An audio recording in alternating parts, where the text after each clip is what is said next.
বর্তমান সময়ের প্রায় অধিকাংশ সম্পর্কই নষ্ট হয়ে যায় শুধুমাত্র সন্দেহ করার কারণে। আমাদের প্রিয় মানুষগুলো আমাদের সন্দেহ করাটাকে ভালোবাসা মনেই করে না।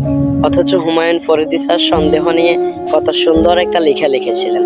হুমায়ুন ফরিদী স্যারের লেখাটা ছিল অনেকটা এরকম, যে মানুষটা আপনাকে সবচেয়ে বেশি সন্দেহ করে ওই মানুষটা আপনাকে সবচেয়ে বেশি ভালোবাসে, কারণ ওই মানুষটা আপনাকে হারাতে চায় না, ওই জন্যই সে আপনাকে সন্দেহ করে।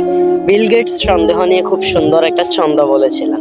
ছন্দটা ছিল অনেকটা এরকম: আপনার ভালোবাসার মানুষ যদি আপনাকে সন্দেহ না করে তাহলে বুঝে নেবেন তাকে ভালোবাসার আরো মানুষ রয়েছে। সন্দেহ, ঝগড়া, রাগ, অভিমান, ছোট ছোট বিষয়গুলোর কারণে বর্তমান সময়ের অধিকাংশ সম্পর্কই নষ্ট হয়ে যায়। অথচ পাশের মানুষটা এটাই বোঝে না, সন্দেহ, রাগ, অভিমান, ঝগড়া যে সম্পর্কের মধ্যে নেই সেখানে ভালোবাসাই থাকে না। ভালো থাকুক পৃথিবীর সকল ভালোবাসাগুলো।